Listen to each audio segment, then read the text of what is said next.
So what we're going to take a look at is what the typical UIL competition will be. The first contest we're going to have this year will not have questions, I don't believe, but I'm going to go ahead and show you what they typically do.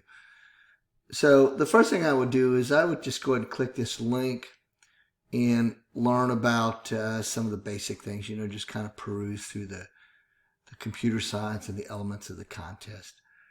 Then I'm going to go ahead and show you an example of the questions you will get.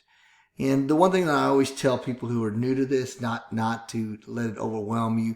Some of these questions can be very, very challenging. And, if you're brand spanking new, it can be a little overwhelming. But what I have found, I had a student who had for 4 years. And in fact, I've had a couple of students who are 3, and they got to be serious competitors. But they went to at least 4 or 5 contests a year, and they really practice it. And if you actually go to the contest, you learn a lot. And I always tell people that UIL is like high school computer science on steroids. It's harder, but it's not impossible. And if you start to understand the concepts, then you will do much better. So let me go ahead and look. I'm going to go ahead and drag this over to here. And we're going to look at the first problem. And what I'm doing is I'm going to, which of the following is the sum of 1, 0, 0, 1, 1, 0, 0, 0. You see the little bitty 2, which means it's binary, 0, 1, 0, 0, 0, 1, 2.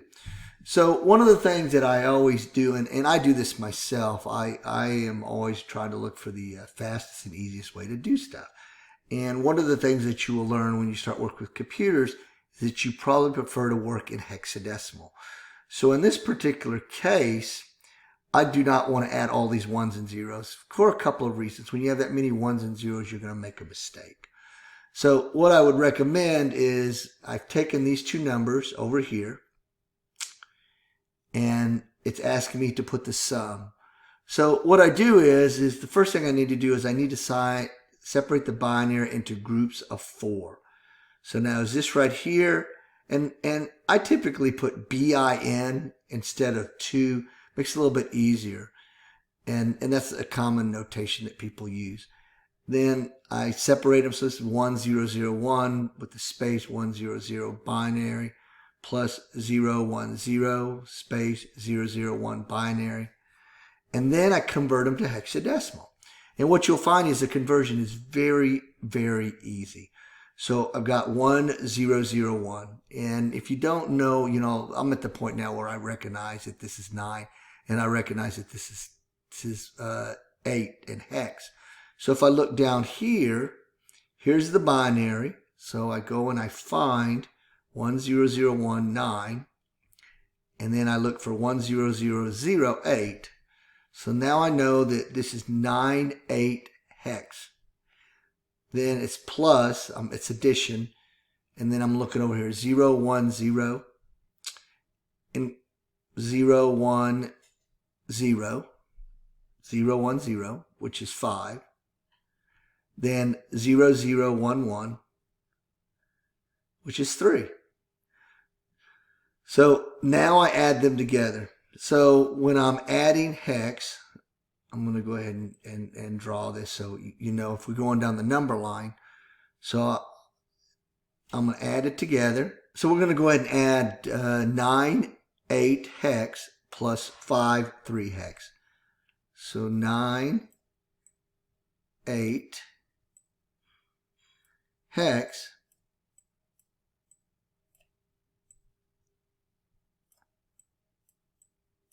with 5, 3 hex.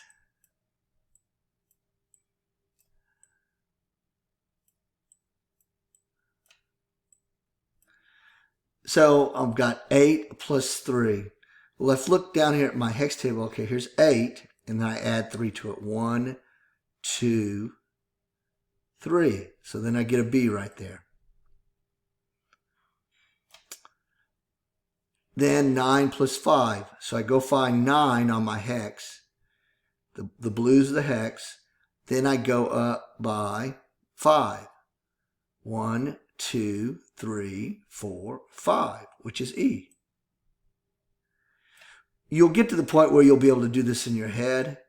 But for now, I would say look at the table. You know, when you all the things to it. So at this point right now, we've got EB, which you can see right here. Then I want to convert the hex number to binary. So I go look up E. So where's E? So that's going to be 1, 1, 1, 0. And then I look at B, which is 1, 0, 1, 1.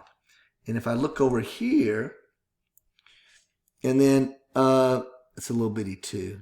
I'm just going to put a 2 there just to show you. Like I said, I like using the BIN better. So I look over here, and that doesn't match it. I look here, and that matches it. That doesn't match it, and that doesn't match it. So 1, 1, 1, 0, 1, 0, 1, 1. And B is the correct answer.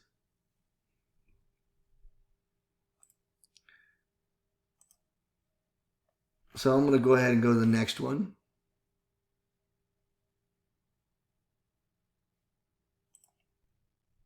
So let's look at question number 2. This is referred to as order of operations or precedence in Java. You might remember it as PEMDAS in your math classes. So the order in which this execute follows a similar layout as PEMDAS. So division, modulus, multiplication are at the same level. Plus is at a lower level. But the question that we beg to ask is, okay, I've got a division, I've got a modulus, and I've got a multiply. Which one do I go first? I start with the left. So let's go ahead and let's solve it, see if I get the correct answer.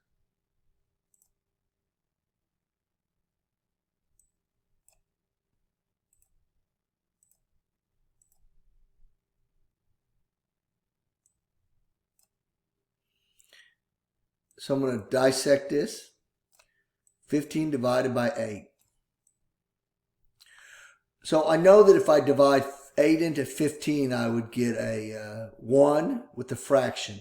But one thing that you got to keep in mind is that these are all integers. And one of the characteristics of an integer is that they do not retain any remainders.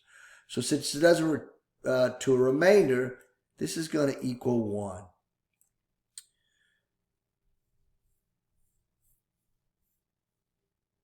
Then I'm going to do modulus 3. So what modulus does is it looks at the remainder whenever you do it. So if I say 3 into 1, I know that I have to use 0. And then my remainder is going to be 1. So it evaluates. So at this point right now, we've got 1. Then I've got my plus. But we know that the multiplication has a higher precedence, which means we go ahead and do that first. So the 8 times 4 evaluates into 32. Then at this point, I go ahead and I add the 1 plus the 32, which gives me 33. So I'm looking over here, and I see B. So I know that B is the correct answer, but if you're not sure, we can prove it by going to your Eclipse IDE. So you notice on the right here, I've got my Eclipse IDE open. I've got this expression, the 15 divided by 8 modulus 3 plus 8 times. So it's the same thing right here. So if I run it, it's going to give me a 33. I also, just to make a point here, if you want to change the order of precedence, or the precedence order or the order of operations, then you can put things parentheses around here. So I put it in the same order that Java defaults to. And you notice that I both got 33. So now we are going to talk about what is the output of the code segment to the right. And this is an example of escape sequences. So whenever you have an escape sequence, those are special characters like a double quote, a backslash, a double quote.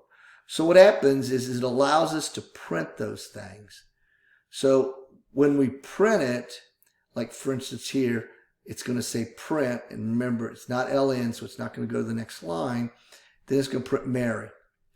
Then I'm going to continue, and then I'm going to have a backslash double quote. Well, the backslash is not going to print because it's an escape sequence. So you see the double quote. Then I have pop, P-O-P, and then I've got two backslashes, which is going to cause me to print one, which I do. Then I've got spins, and then I've got another print, which is going to print RE. Then I've got the two backslashes, which is going to be one. And then I've got a backslash double quote. So the backslash double quote prints that. So let's see. I went and I coded it over here. Let me go ahead and run it. And does it match my answer? So the correct answer for this is going to be D. You can look up, if you Google escape sequences for Java, it talks about this extensively. So the next thing we're going to do is what is the output of the code to the, and what you do in many of these problems, they don't put out system.out.print. Also, they don't wrap it around the things that you need to run it. Like I've got a package, public class. So a lot of times, if you cannot figure it out, go ahead and code it in your IDE and run it. So the next thing I've got is what is the output of the code segment here. So we have the word spider minus verse. So we have string, which is a object, which basically puts it in str. I print it out and I have substring, which is a part of the string object, and I say 6. So what 6 says is where I'm going to start. So 0, 1, 2, 3, 4, 5, 6. So I'm starting here. This is the starting point, and then I'm going to the end. Well, the dot trim is to throw you off because in this particular case, there's no spaces. If I'd added a space, it would have trimmed it off. So let's go ahead and look in. I coded it here. So I run it, and it shows, like I said, the very end minus verse. So let's go ahead and try that trim and see what happens if I put this here. I add spaces. So what happened? The trim only occurs at the end. The trim only occurs at the end. So it's going to give me the thing. So this right here makes no difference at all. So there's not a real benefit to this. It's just to show you the many different features. So let's go ahead and go down to the next thing, number 5. So this talks about how Boolean functions or Boolean operators work. So the ands, if I have a true and a true with 2 ands, that's going to be, the result's going to be true. And then if I've got an or, if either one of them is true, it's going to be true. And this is what is referred to an exclusive, a bitwise or, which is kind of an advanced concept. So it says copies of bits if both are set in one operand. So if they're both set to true, then that means the result's going to be false. And then not A, which we know that A is true, that means it's going to be false. So if I run it, my last 2 should be false. My last 2 are false. My first 2 are true. And my choices are, which of the lines will print false? Well, these 2 will true. This was false and false. The correct answer is more than one of the above.